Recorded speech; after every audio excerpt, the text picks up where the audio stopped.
भारत का बड़ा दबदबा, ट्रंप ने दिए संकेत। भारत विकसित देशों के समूह G7 में होगा शामिल।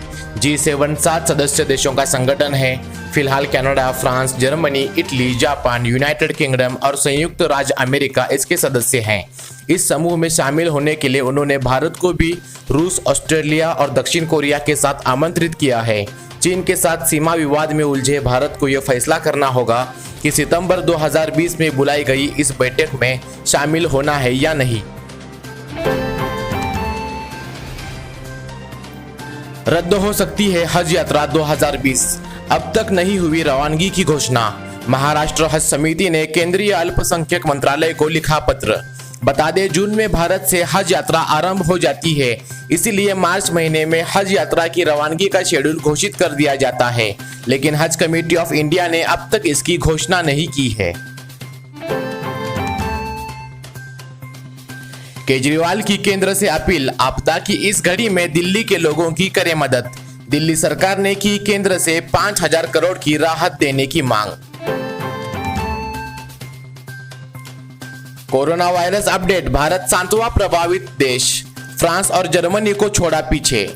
विश्व स्वास्थ्य संगठन WHO के अनुसार भारत कोरोना वायरस संक्रमण से सर्वाधिक प्रभावित देशों की सूची में 7वें स्थान पर है। देश के संक्रमण के 1,82,143 मामले हैं। WHO ट्रैकर के अनुसार रविवार रात 10:30 बजे तक दुनिया भर के संक्रमण के 59,34,936 मामले हैं और 3,67,167 लोगों की मौत हो चुकी है।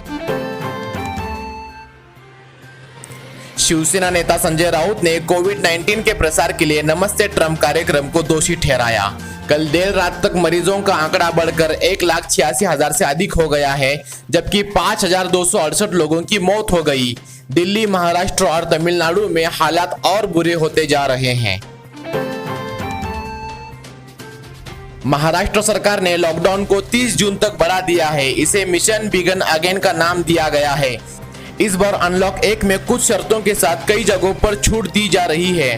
पहली फेज की शुरुआत 3 जून से की जाएगी। हालांकि कंटेनमेंट जोन में सख्ती से लॉकडाउन जारी रहेगा। केवल आवश्यक वस्तुओं की आपूर्ति और अनुमति होगी।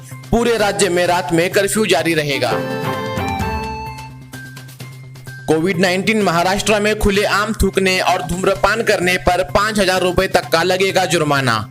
महाराष्ट्र के स्वास्थ्य मंत्री राजेश टोपने के मुताबिक पान और तंबाकू खाकर सार्वजनिक स्थानों को गंदा करने वालों से अब आर्थिक जुर्माने के साथ साथ सोशल सर्विस भी कराई जाएगी।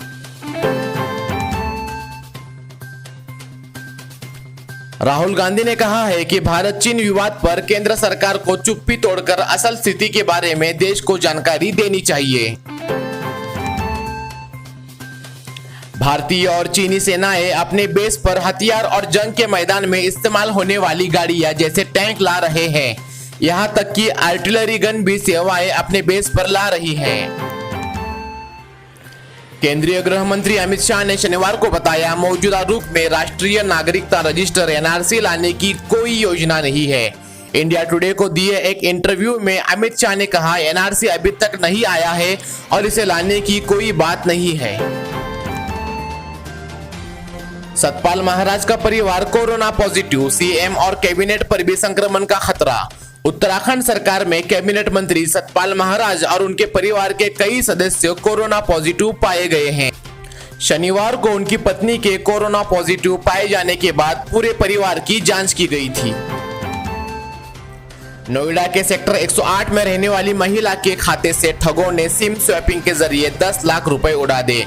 इन ठगों ने महिला के सिम को अपग्रेड करने के नाम पर स्वैपिंग रिक्वेस्ट करने के लिए कहा था।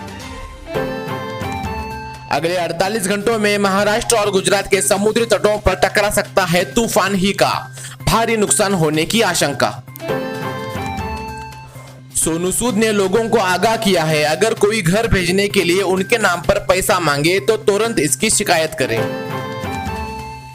मुंबई में लाइट कैमरा एक्शन को हरी झंडी, महाराष्ट्र सरकार ने दी शूटिंग शुरू करने की इजाजत। बॉलीवुड जगत से एक बुरी खबर आई है। मशहूर संगीतकार भाइयों की जोड़ी साजिद वाजिद में से वाजिद खान का इंतकाल हो गया है।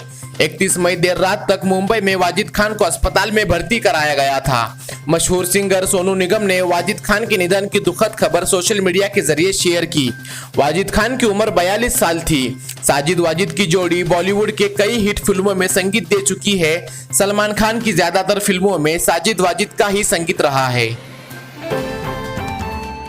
भारतीय क्रिकेट टीम के सलामी बल्लेबाज रोहित शर्मा को बीसीसीआई ने इस साल खेल रत्न के लिए नामांकित किया है। रोहित ने रविवार को इसके लिए बीसीसीआई बोर्ड का शुक्रिया अदा किया है।